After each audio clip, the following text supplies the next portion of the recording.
It's the Anfield wrap, and the big news is we've got a table. We've got a table. We wanted a table in this little studio we've got forever, and it took forever, and we've got a table. So we'll actually be able to do podcasts in here now. Might even film the podcasts. Might go all meta. Who knows? But the big news, the table. So I'm Gareth Robertson. I'm joined today by Glenn Price from ESPN. Glenn's been at Jürgen Klopp's press conference today. One of the big things he was asked about was Tony Pulis and West Brom, obviously, because that's who we're playing this weekend. That's what everyone's talking about. That's what all the journalists want to write about, and so on. So I thought it was interesting because people are throwing around a load of stats now about Pulis and about West Brom. It turns out that Pulis has got quite a good record against Liverpool. He's only lost 25% of his matches that he's actually faced Liverpool. And in his last 5 against Liverpool, he's managed to get 5 draws and only win the one. No, I think that actually means Liverpool have only won the one. Anyway, we haven't got a good record against Pulis is the point. And so he was asked, Glenn, wasn't he, about West Brom, about how they're going to prepare, whether it be any different. And I think we've got this weird thing going on again where almost like this thing builds up where an opponent that Liverpool, in my book, should just put to bed becomes something more than it actually is. Do you know what I mean? We seem to do this all the time. We did it with Hull. We were like, this is the biggest game in 20 years. It's Hull.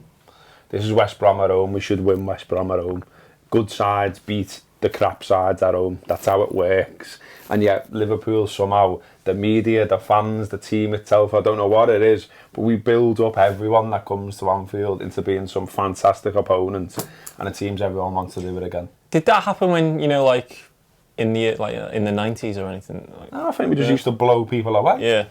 And no one batted an eyelid. I mean, funnily enough, on Facebook, if you have a look, if you're on there and if you're not, go over to there. I started this new little feature today where we get an Anfield Wrap contributor to talk about the first ever game they went to. My one was in 1990 against Crewe at home, who were bottom of Division 3. And no one went, so, well, might be quite tough that, They turned up, they went ahead, and then Liverpool beat them 5-1, and everyone went home. And we just generally used to do that, but I mean, we generally had good sides. I mean, I think perhaps one of the things is that down the years, Anfield's become less of the cliched fortress, and teams have come and got a result and then fancied the chances. But I still think we're doing what I've just said about building them up. I mean, it's a Tony Pulis side. You know what they're going to do, don't you? Yeah, Klopp knows what they're going to do. Well, that's what he said today. He said that his team are more prepared this year than they were the last 2 occasions they played each other. From various work on the training ground and better quality players, really.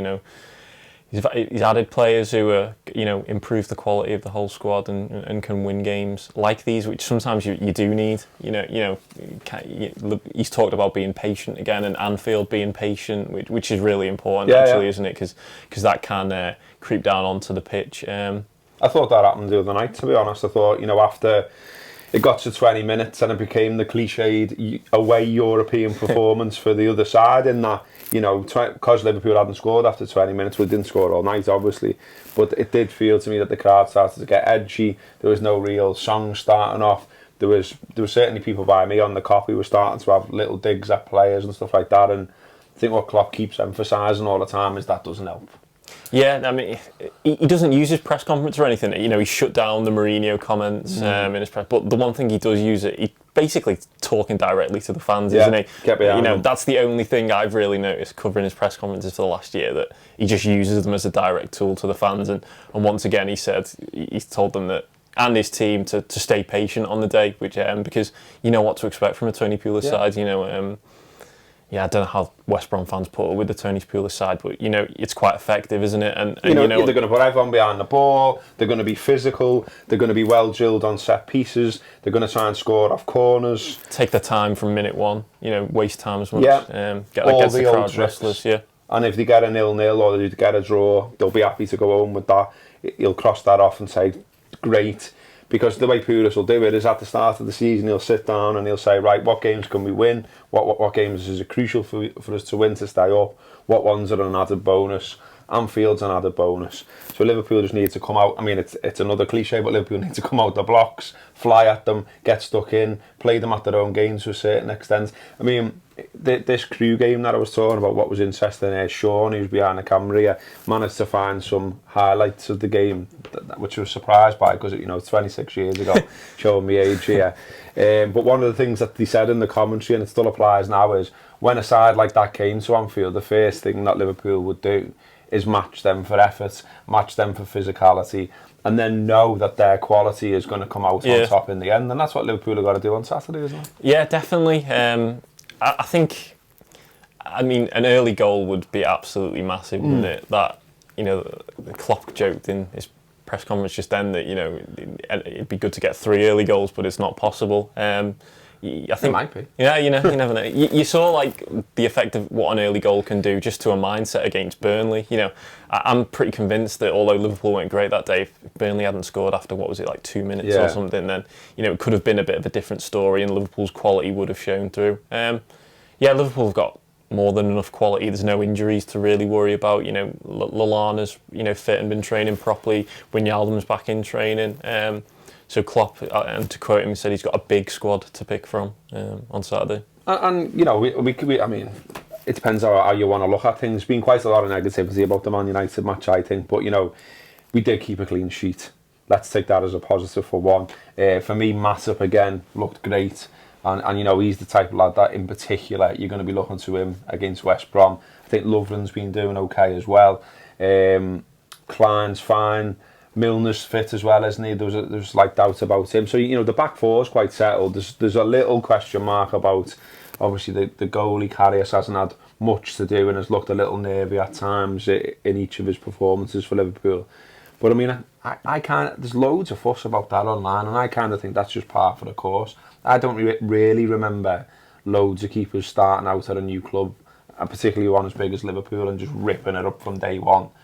It happens. It's a confidence position, isn't it? Yeah. Plus, this is his pre-season, pretty much. Well, because it was so interrupted and with his broken hand. Yeah. So he's also almost having to start again, pretty much. And he hasn't had a save to make all pre-season in the season. He didn't have to.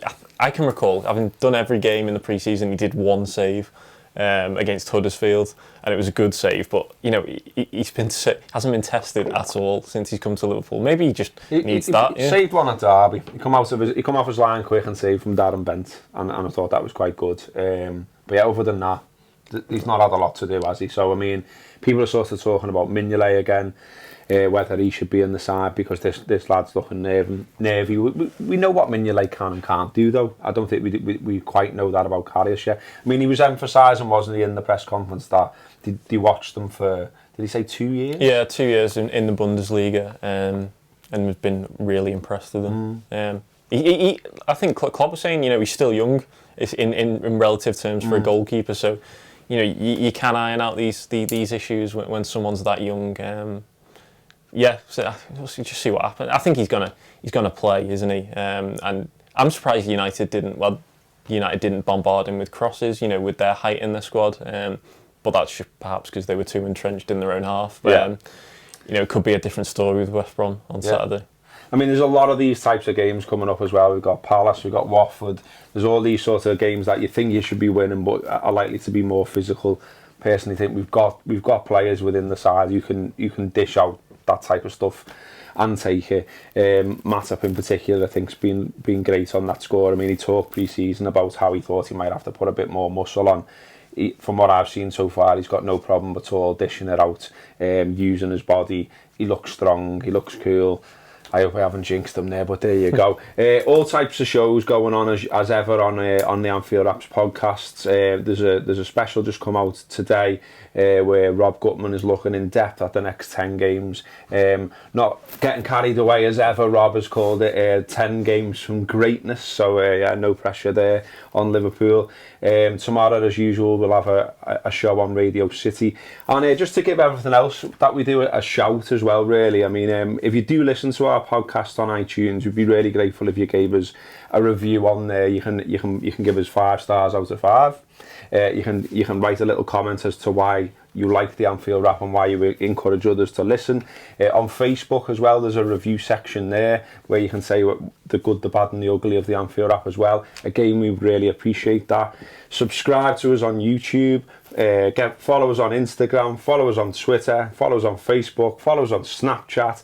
Every single one of them platforms are just called the Anfield Wrap. So if you look for us, you'll find us.